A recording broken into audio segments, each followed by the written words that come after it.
ito po ay kaloob niyo po, Panginoon, dahil kayo po ang humipo ng kanyang puso upang maging makasama po namin siya upang makinig ng inyong salita, Lord God. Panginoon, pagpalain niyo po ang buhay ni Sis Marilo na sana po ay kagaya po namin na lumago rin po ang kanyang pananampalataya upang makarinig ng inyong salita. Pagpalain niyo rin po ang kanyang pamilya sa Pilipinas. Gabayan niyo po siya sa araw-araw ng trabaho niya po dito sa ibang bansa. Lord God, maraming salamat po sa buhay ni Sis Marilo. Naway patuloy niyo pa rin po siyang ingatan at naway magtuloy-tuloy po siya na makasama po namin dito. Lord God, ang lahat ng ito ay aking binabalik po sa salamat. In Jesus' name we pray. Amen. Kasamahan ko po siya doon sa Salibek at every Friday po kami nakikita doon. Tapos, hindi po siya kasi makapasok dito sa Google, kaya doon ko po siya pinapasok sa Messenger, yung kasama ko po si Sis Mama Bells kanina doon. Thanks God po kasi na-answered free po agad, kasi ilang araw na po yan, siya gusto niyang maka-join, pero hindi daw po niya ma-receive yung natin, yung sa sis, yung sa GC, no, hindi daw po niya ma-receive. Then kagabi, sabi ko, Lord, nakita ko talaga yung, nakachat ko siya kagabi, na ko yung heart niya, na willing talaga siya, willing siya mag-join, matuto. Tapos yun, kagabi habang napiprihidang ako, sabi ko, Lord, please, niyo po si Sis Daily na makapag-join na. Yung kanina, thanks God, ba't nag-chat po siya agad sa akin, thank you, Terry, nakapasok na. Sabi ko, ay, thanks God, sabi ko, bilis ng answered prayer. Talagang alam ni Lord yung desire ng puso niya natin, na wala akong ibang gusto, kundi syempre madala natin sila sa Panginoon, maranasan nila yung buhay, kung ano yung buhay natin ngayon. So, ngayon, after po, sabi ko, excuse me lang po, kasi mag-ano na ako dito sa, thanks God talaga, grabe si Lord, kasi ilang pangatlo na to, hallelujah, praise God. Kahit busy, talaga nakapag-join pa rin ako, hallelujah. Grabe talaga si Lord, talaga para sa akin, ito yung totoo mga pagpapala na binibigay sa akin ni Lord, hindi yung mga material, kasi para sabi nga niya, di ba, is ano lang yan, pangdagdag lang niya yan. Pero yung joy talaga na binibigay ni Lord, talaga grabe talaga, is walang katapusan. Kaya purihin po ang ating Panginoon, hallelujah, all glory and honor belongs to our God Almighty. Yan lamang po at maraming salamat. Amen po. You are a soul sorber. O, di ba? Ano ka na ngayon, meron ka ng ngayon. So, kaya, thank you Lord kasi, di ba? Thank you. Kasi ginamit ka ng Panginoong Diyos, di ba? Kasi yun talagang yung ilan mo na kinumin mo sa Panginoon, Lord, I will be your servant, di ba? At saka, hindi lang ako yung gusto kong makasama mo dyan sa iyong kaharian. Mag-invite pa ako ng mga friends ko at saka mga kaya purihin ng Diyos sa buhay mo at saka sa iyong pamilya. Ayan, at saka sa na-invite mo, let's continue na, yun nga sabi mo kanina na ikaw'y dinidiligan ng Panginoon Diyos. So let's continue na ikaw din yung magiging, yung kasangkapan, di ba? Na ikaw yung lagayan ng water to pour dun sa tao na yon para lumago din siya. Ayan. Kaya continue. Sino pa po? Meron pa po ba? Sis Marivic. Una po sa lahat, nagpapasalamat po ako sa Panginoon sa kalakasan. And then, last Monday po, I so blessed po. Sabi ko sa anniversary, yung bang team natin is share the word of God anytime, anywhere, everywhere, sabi niya.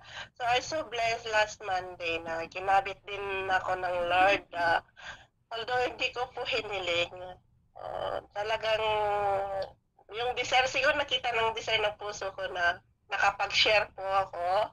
Purihin pong Panginoon yung guidance. Binigyan niya ako ng guidance, katalanuhan sa group. Isa pong group through GIL, Jesus of Lord Ministry po, na pinangalangan ng Rahab Tribe. So purihin po ang Panginoon na yung guidance niya. Pinagkalooban niya po ako ng katalunan, yung wisdom. So, nagpapasalamat po ako na yung soul ko is already saved. So, Panginoon Lord, thank you po. Sana ginamit mo ko yung purpose ko, yung buhay ko. Salamat po. Yun lang po at binabalik ko ng kapuran. Pasalamat sa Panginoon. Amen. Sabi nga ay as long na, di ba sabi, seek first, yung hanapin natin talaga ang Panginoong Diyos sa buhay natin. Then, alam niya na kung saan niya tayo dadalhin para lumago, 'di ba? Para magiging ano pa yung ating pananampalataya sa kanya. Kaya yung lahat na nandito, hindi lang kay Sis Delphine, kay Mrs. Delphine, kay Sis Marivic, 'di ba? Nag-work ang Panginoon, kundi sa buhay rin ng bawat isa sa atin. Kaya tayo nandito ngayon, 'di ba? Hindi po na ba natin alam na since 2000, kailan ba yun ni Pastor Anson pinagdasal? And we are here, tayo yung bunga ng panalangin, di ba? Nila Pastor Anson.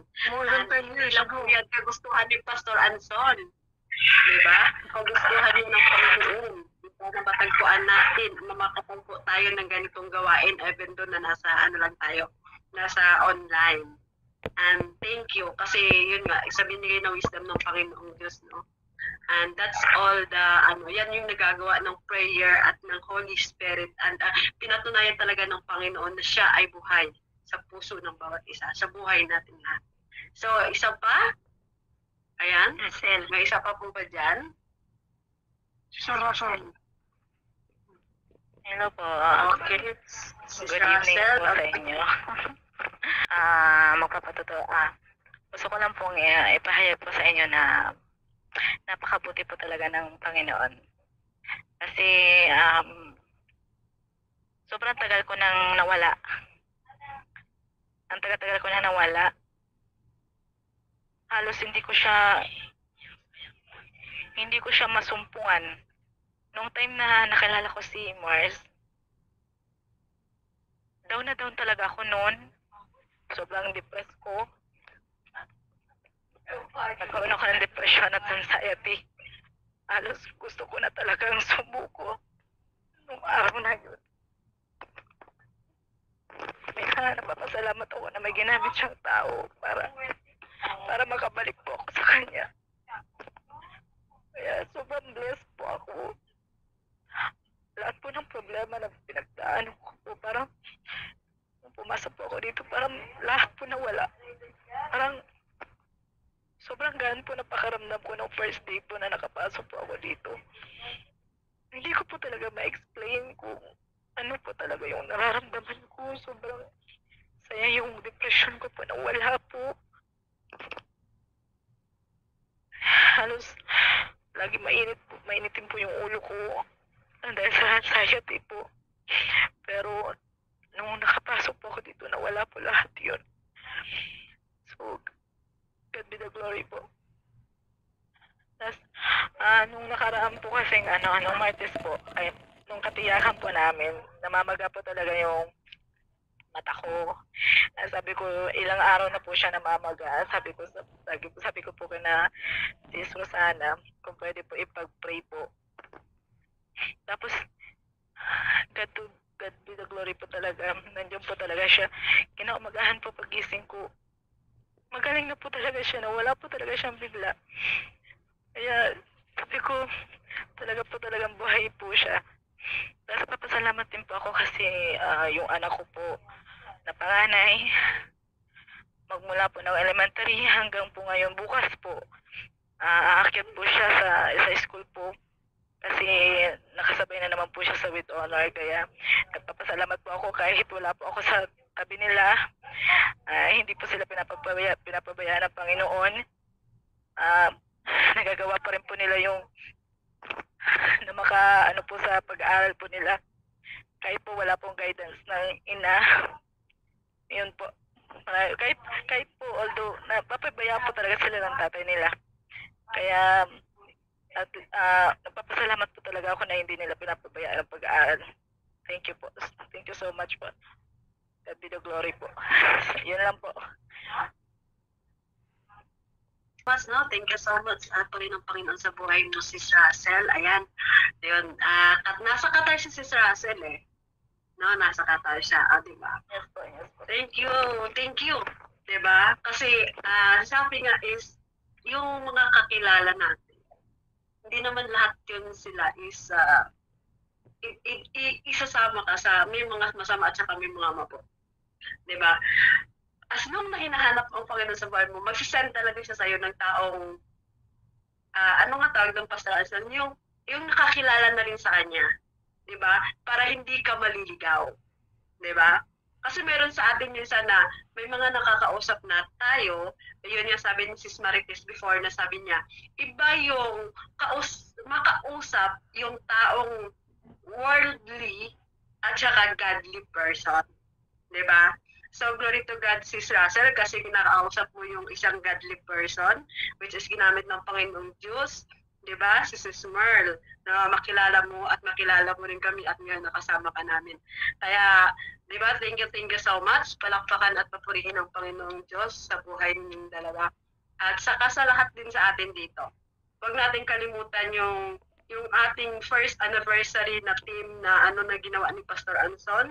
'Di ba? Hindi yun ginawa lang ni Pastor Anson, kundi yun yung ibinigay na sa kanya ng Panginoong Diyos na gano'n yung gagawin niyang team ng ating ng ating anniversary para ma-feel natin, 'di ba? Na hindi lang sa loob ng kwarto or sa loob ng bahay na pwede nating marinig ang salita ng Panginoong Diyos, 'di ba? Na pwede natin din pala siyang i-spread or pwede din natin siyang palabasin, 'di ba? Kaya purihin ang Panginoong Diyos sa buhay ng bawat isa na patuloy na nagpapagamit para yung alam natin lahat nandun na tayo kasi ngayon sa panahon na nandito tayo, hindi doon sa sarili ng natin. Di ba? We are here. Ako, inaamin ko, nandito ako. Kasi ngayon, di ko siya magagawang pero I know someday, yun din yung prayer ko na, Lord, hindi lang po dito, magagamit ko yung ganitong ginagawa ko ngayon. Di ba? Then, I hope na lahat din naman kayo. Si Sis Coramy, alam niya ni Sis Rosana, di ba? Na before, nasa kami niya, nasabi niya, I have a girl din na magsalita or makapag-share din na magamit din yung talento ko. Diba? And now we are here na nandiyan na siya, nakakasama na po natin siya. Diba? Kaya purihin talaga ang Panginoon Diyos kasi habang tayo ay natututo, lalong ina-expose ng Panginoong Diyos ang talent na pinagkaloob niya sa atin. Diba? Kaya yun, purihin ng Diyos sa buhay ng bawat isa na nagturo sa atin, na hindi nagsasawang tanggapin pa yung wisdom na binibigay ng Panginoong Diyos. Ayan. Kaya, Pastor Anson, thank you so much. And thank you sa team mo. Thank you sa mga leader natin, di ba, na nandito ngayon. Kaya, so, ayun. Let's make a short mag-testimony. And just a little, ito lang yung ko talaga na I am so blessed. Di ba? Kasi bilang nanay, lahat tayo nandito. Single mom, may asawa ka man or may ka man na okay yung relasyon nyo.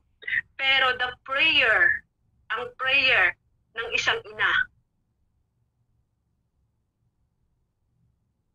yun yung alam natin na malapit talaga ang ina sa Panginoon. When we say, Lord, punuan mo yung pagkukulang ko